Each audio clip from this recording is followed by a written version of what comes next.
Udumo kuNkulunkulu kweliphezulu nokuthula emhlabeni kubantu abathokozelwa nguye. Baba uNsibanda ukubingelela undlalifa izulu. Ngithi uJesu Kristu inkosi. Siyambonga-ke, siyamdumisa uNkulunkulu wethu kakhulu.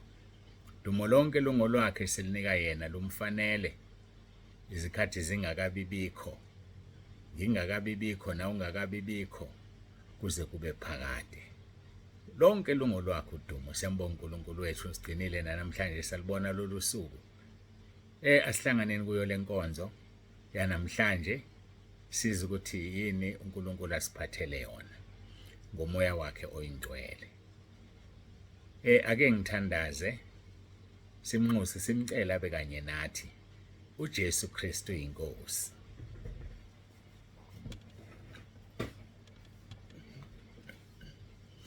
Baba wethu osezulwini, uNkulunkulu wethu onomusa, siyathoba phambi kobuso bakho, siyabonga uthando sithande ngalo. Sohlale silibonga Nkosi ngoba yini enye singayibonga ngoba othandweni konke kuphelele uluthando wena. Othandweni konke kuphelele izwi lakho lithi phelelani njengokuba ubaba wenu osezulwini ephelele. Ngiyacela kube kanye nathi ngomoya wakho oyingcwele, ukhulume Nkosi uzambule usifundise lokho ofisa sikwazi. Sinikela kwena ukuphila kwethu sihole uJesu Kristu inkosi. Amen.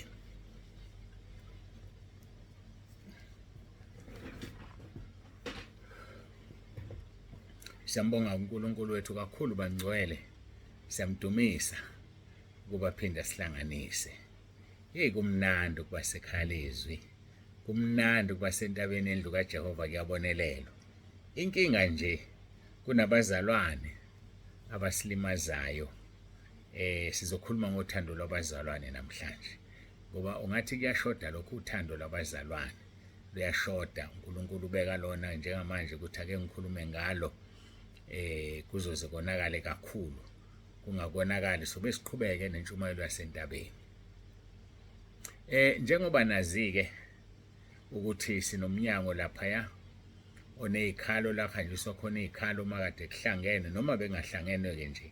Makunezikhalo ebandleni ukhona la ozimukelayo izikhalo zethu. Angizongena-ke kulokho. Kunezinto eziqhamukile ezintathu ezivelile ezingezinhle ngesikhathi sePhasika. Angizokhuluma ngeyodwa, ngizothinta ezimbili. Ngithinta ezimbili nje zisaphenywa-ke nokho. Besingathokoza abanikazi bazo baphumela obala. Kuzobasiza lokho baphumela obala ngoba uNkulunkulu uyabazi uyababona. Kusaphenywa-ke nokho. Ngoba uma ungaphumela obala kulomhlaba ucele uxolo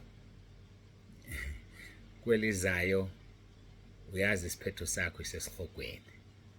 Ngakho kudinga ukuphumela obala ucele uxolo. Sizofunda-ke ngothando lwabazalwane. Mawufunda incwadi kaMathewu chapter 22 sizoqala kuverse 34 sigcine kuverse 40. Sikhuluma ngothando lwabazalwane. Umyalo wokuqala isihloko sakhona. Verse 34, abaFarisi sebezwile ukuthi uJesu bathulisile abaSadusi. Babuthana ndawonye, omunye wabo isazimthetho wamlinga wathi, "Mfundisi, ngumuphi umyalo omkhulu emthethweni na?" Khumbula babemlinga.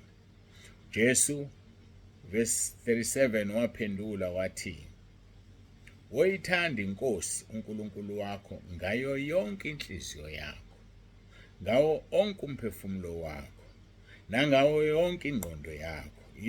Yilowo umyalo omkhulu wokuqala." Verse 39, owesibili ofana nawo uthi, "Wothanda umakhelwane wakho njengalokhu uzithanda wena." Verse 40, kuleyo imiyalo emibili kubambelela umthetho wonke nabaprofeti. Umyalo lo wokuqala umyalo wothando. Uyithanda iNkosi uNkulunkulu wakho ngayo yonke inhliziyo yakho, nangawo wonke umphefumulo wakho, nangayo yonke ingqondo yakho. Owesibili ofana nawo wothanda umakhelwane wakho njengalokhu uzithanda wena. uthi uJesu kuleyo mbili wonke umthetho uyabambelela, kusho ukuthi uma wenze le mbili usuqedile. Njengamanje-ke ngithole ireport ethi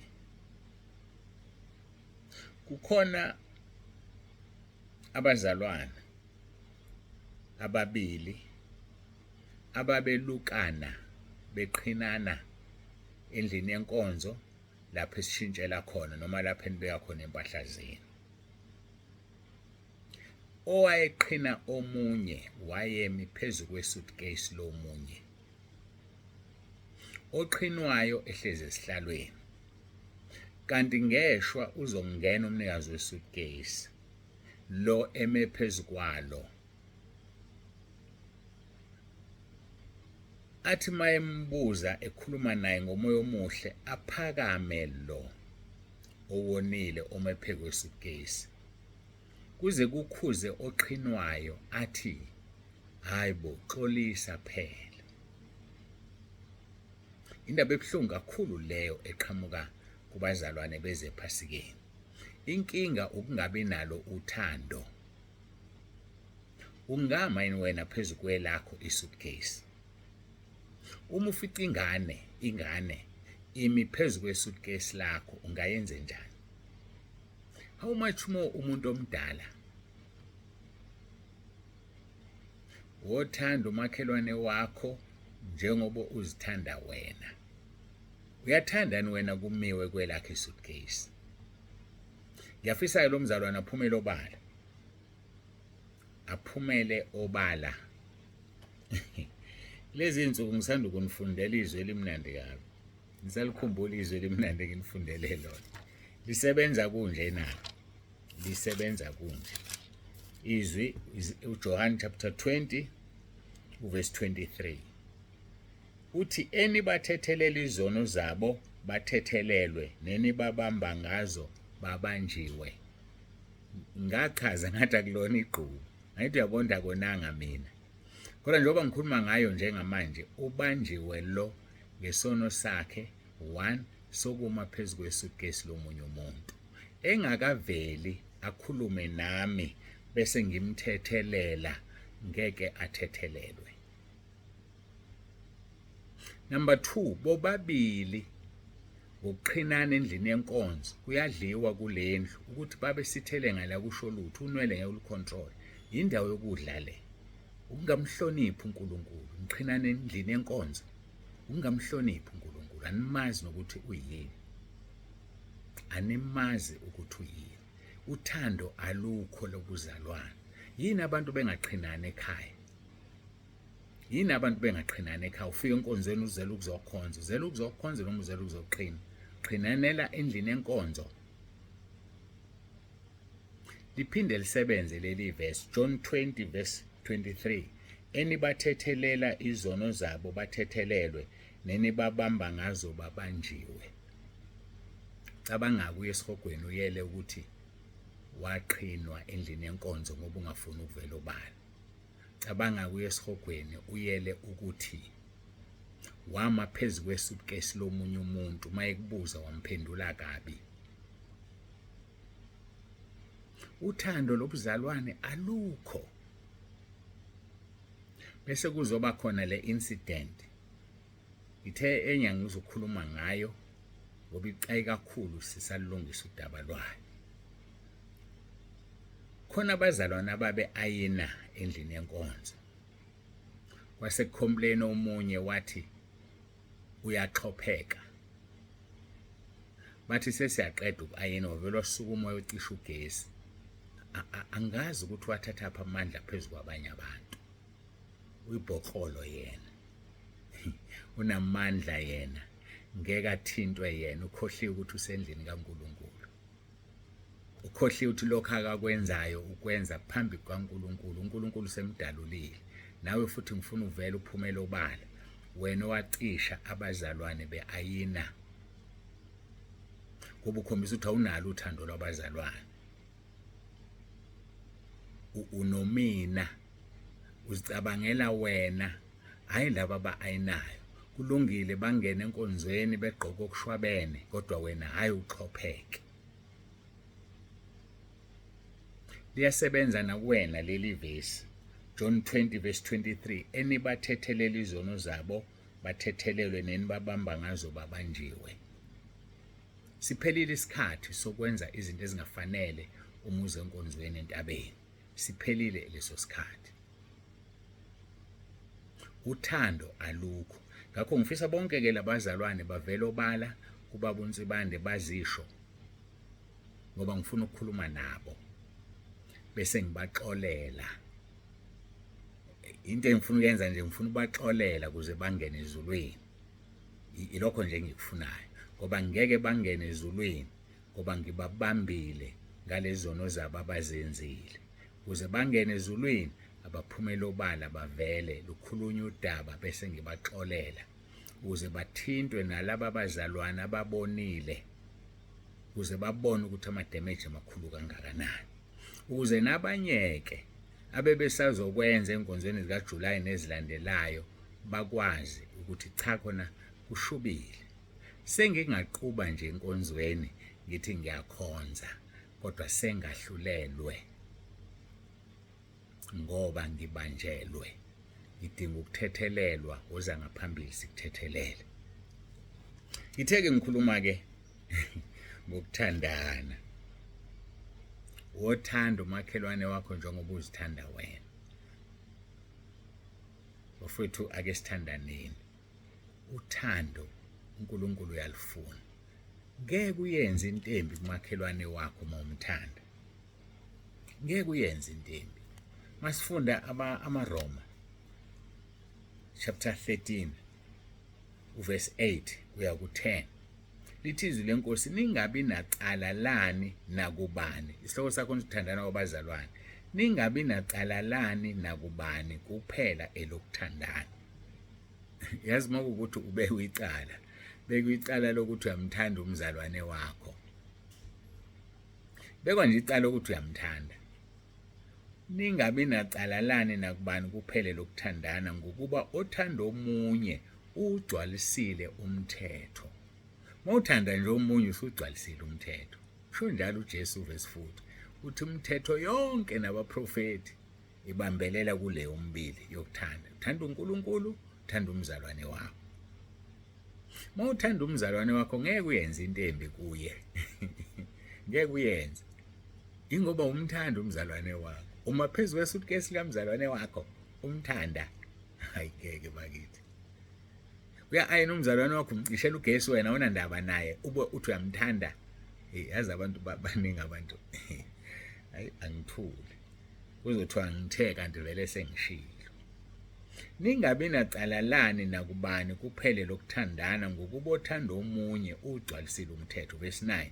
Ngokuba lokhu ukuthi ungaphingi, ungabulali, ungebi, ungafisi noma ukhona omunye umyalelo kuyahlanganiswa kulelizwe elithi wothanda umakhelwane wakho njengalokhu uzithanda wena. Ngeke uphinge umthando umakhelwane wakho. Number 1, uzomphingelelana umngakho noma indoda yakho ngoba uyayithanda. Nalo uphinga naye uphingelane naye ngoba uyamthanda ufuna ukumdicilela phansi. Athi uyazi into uganiwe noma uganile. Pho umdicilelelani phansi omunye. Ngeke ukwenze ngoba unjani uyamthanda. Elithi ungabulali. Ngeke umbulale umuntu ngoba uyazi ukuthi abihlobo zakhe zizokhala uyazithanda.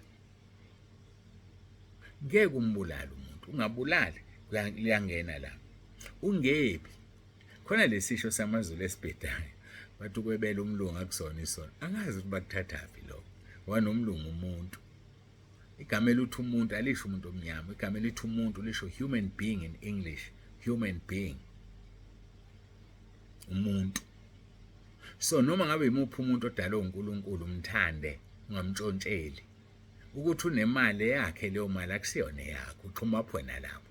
Mofuna ukuxhuma hamba umcela kuphe. Hayi ukuthi umtshontshele ngoba uthi unemali. Bazalwane, ake sithandaneni. Sithandaneni. Lize lithi izwi lenkosi kakhulu yenzani okuhle kakhulu kwabendlu yokukholwa. Kakhulu kwabendlu yokukholwa. Hayi ake sithandaneni bafowethu. athi ngilibheke lelizwe elikhuluma ngokuthi sithandaneni njalo senze ukuhle kakhulu kwabendlu yokukholwa. Kakhulu kwabendlu yokukholwa. Angazi uma ngizosheshe ngilithole yini.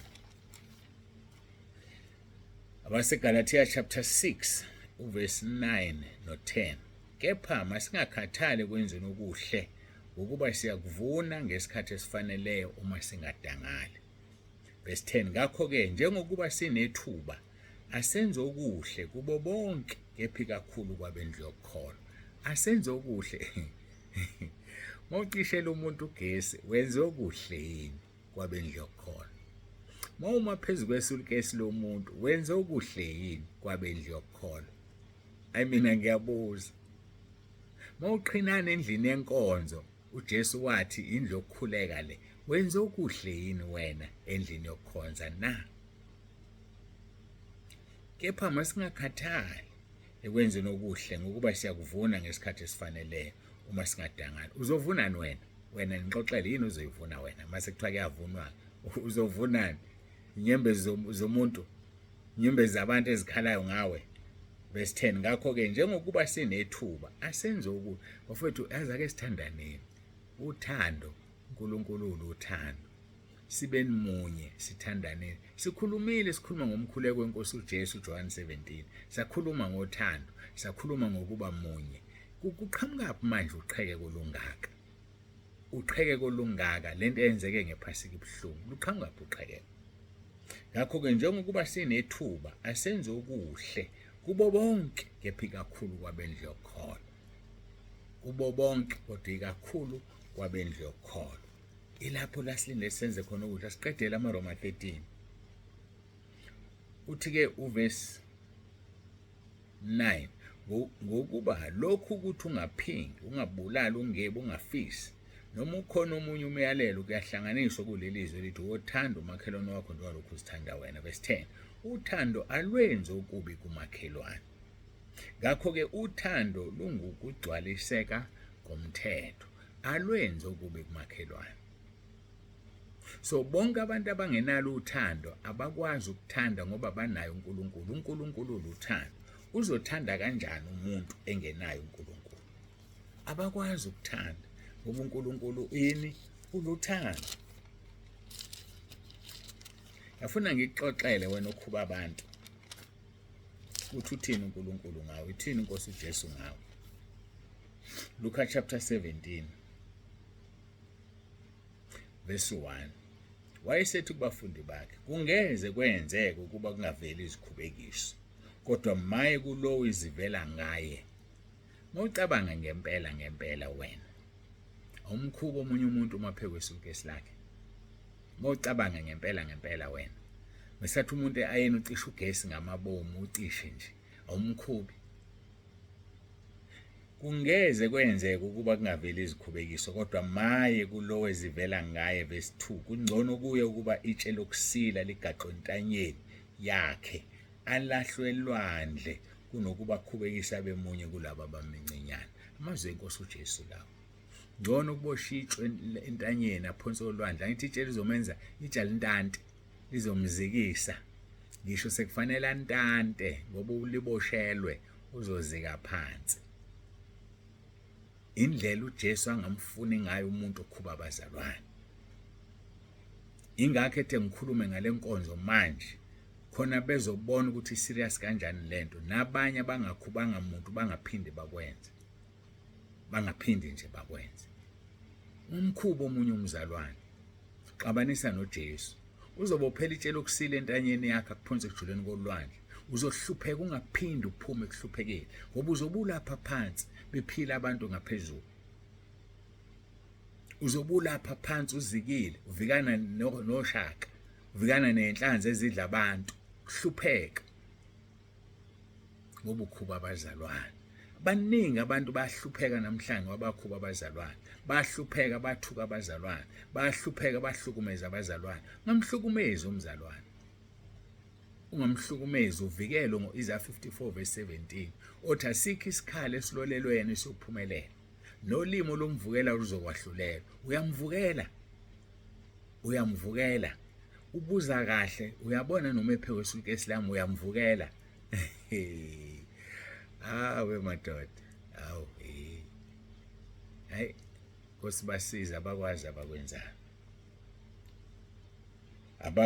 abakwenzayo wena ke ohlukunyeziwe ngiyacela uxolisa umoya wena ohlukunyeziwe ake siphinde kusikhona uverse 17 kungcono kuye ukuba itshe ku chapter 17 kaLuka verse 2 kungcono kuye ukuba itshe lokusila ligaqwe entanyeni yakhe alahlwe olwandle kunokuba akhubekisa bemunye kulabo abancinyane xwayani nini uma umfowenu ona mkhuze uma ephenduka mthethelele noma ekonela kasikhombisa ngosuku abuye kuwe kasikhombisa ethi ngiyaphenduka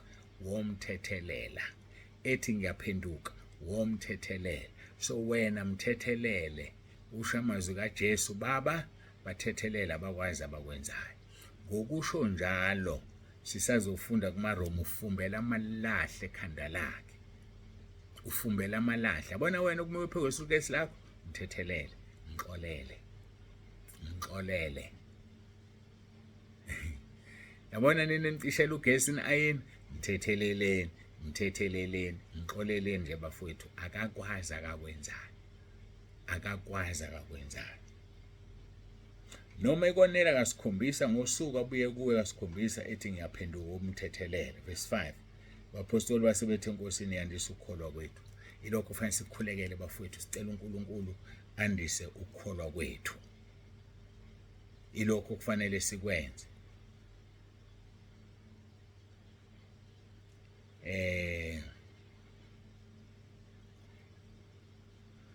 okay khona izwi ebengilibheka ngaxolisa ebengilibheka ngijimisa amehlo ngibona ukuthi akusilona yini sibuyeleke lapha ya elizini lethu lomgogodla sesizoyiphetha inkonzo omunye asikwazi ukuyiphetha singayile kuRoma 12 ngiyabonga moya ngcwele ukuthi ungikhumbuze ngiyabonga Nkosi Jesu ngoba seRoma chapter 12 verse 17 sikhuluma ngokuthi xolani nini enihlukunyeziwe ningaphindiseli umuntu okubi ngokuba nakana okuhle phambi kwabantu bonke uma kungenzeka ngokwenu hlalisanani ngokuthula yezwa ke hlalisanani nenza kahle nathule cisha ugesi nazikhanyisela ngefoni naqhubeka ayini nenza kahle wenza kahle nawe makuphendula kabuthule ngabusaqhubeka emephe kwesugesi lakho verse 19 ningaziphindiseli nina bathandwa kodwa dedelana ulaka ngokuba kulotshiwe ukuthi ngokwami ukuphindisela ngiyakubuyisela mina verse 20 kepha uma isitha sakho silambile siphe sidle uma somile siphuzise ngokuba ngokwenza lokho uyakubufumbela amalahle avuthayo ekhanda laso verse 21 unganqotshwa ngokubi kodwa nqoba okubi ngokuhle unganqotshwa ngokubi ungavumeli uSathana asebenzise umuntu ukukhipha ezulwini ungavumeli uSathana usebenzisa abantu abavumayo benze lezi zinto abazenzayo bevumela isitha wena ungagudluki Mshumayeli 10 verse 4 noma umoya wombusi ukuvukela ungayishiya indawo yakho bafowethu singayishiya indawo zethu sonke siya-challenge ngendlela eziningi mangakutshela ukuthi ngi-challenge kanjani ekuseni namhlanje ngeke ukholwe ngi-challenge kanjani ekuseni namhlanje kodwa ke ake siziyeke lezo angikho ngami kodwa ungisizile uNkulunkulu nganqoba inkulu ijulile indaba yama-emoji ngiyakutshela wena yabona uSathane usifuna esihogweni ngama-emoji ufuna ukulihlakaza ikhalezwi ngama-emoji asibambaneni siqine nina manje nimbona umzalwane wenu efaka i-emoji mtsheleni ngomoya omuhle okukholwa mtshele nje ukuthi cha ufake i-emoji ngephutha sicela uyikhiphe engicela nikwazi uma sengimremovile mina akasakwazi ukuyikhipha ngoba akasekho ekhaya lezo ilokho kufanele understand kodwa nisuke mhlambe ningazi ingakho kufanele ningibikele bese ngiyachecka bakhona abangibikela bese hayi lo muntu usephumile ngeke asayigudluza bekani phansi umoya kodwa singangikho ke lapho ngisekuthenini nje masithandaneni bafowethu thanda umakhelwane wakho njengoba uzithanda wena ungezi komunye into ongafuni yenziwe kuwe nokuthi asi-understandeni bafowethu, ikhaya lezwi akubona bonke abantu abasindiswa abasekhaya lezwi. Ikhaya lezwi liqoqile nje uzothi kuhlangene lonke uhlobo lwabantu. So thina esikhonza uNkulunkulu ngobungcwele kufanele siqonde lokho, siku-understande, singalinyazwa abantu noma besihlangana nabentabeni, kodwa singalinyazwa yibona, sibazi ukuthi abekho entabeni abanjalo basekhaya lezwi. Kanti naye akavumelekile ukuzohlukumeza ekhaya lezwi, azohlukumeza entabeni. Usazohlangana nomdali wakhe ngesikhathi esifaneleyo. Kodwa okwethu masibekezelelane. Ngifuna ukuthi-ke nginivalelise ngaleli izwi abaseKolose chapter 3 uverse uvula bani manje mina? Kolose chapter 3 uverse 13, nibekezelelane, nithethelelane umuntu enensolo komunye njengalokhu nenkosi yanithethelele yenzani njalo. Ngiyanicela bafowethu, bekezelelani, thethelanani. And uma wenze njalo useshila abaseRoma 13 ufumbela amalahle ekhanda lalowo muntu. Verse 14, kepha phezu kwakho konke lokho yembathana uthando lwesibopho sokuphelela. Ake ngifundeke ngiwahlanganisa u13 no14 bese ngiyathandaza. Nibekezelelane, nithethelelane uma umuntu enensolo komunye njengokuba nenkosi yanithethelela, yenzani njalo nani. Kepha phezu kwakho konke lokho yembathana uthando oluyisibopho sokuphelela. Thanda umakhelwane wakho njengoba uzithanda wena. Thanda inkosi uNkulunkulu wakho ngayo yonke inhliziyo yakho, ngawo wonke umphefumulo wakho, nangayo yonke ingqondo yakho, nangawo onke amandla akho. Elamandla ke silithola kuLuka. Ngawo onke amandla akho. Asigoqe sikhuleke.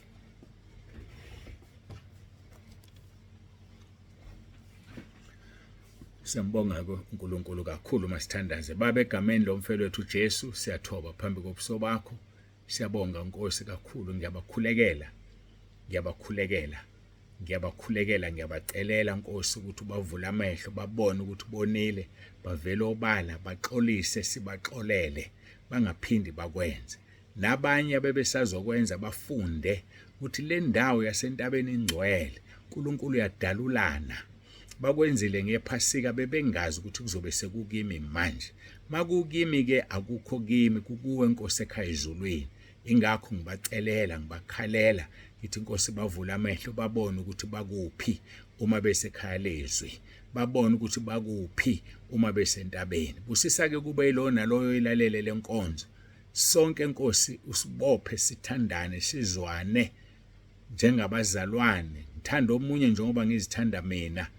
Sibophe isibopho sokuphelela sothando, sithethelelane, sibekezelelane. Siyabonga ke Nkosi, nginikela wena inkonzo, nginikela wena abazalwane nabo bonke abangenisa abantu. Abanye Nkosi ababangenisa bona ngqo bangena ngabo. Babusise Nkosi yabazi wonke umuntu oletha abantu, babusise. Siyabonga uJesu Kristu inkosi. Amen.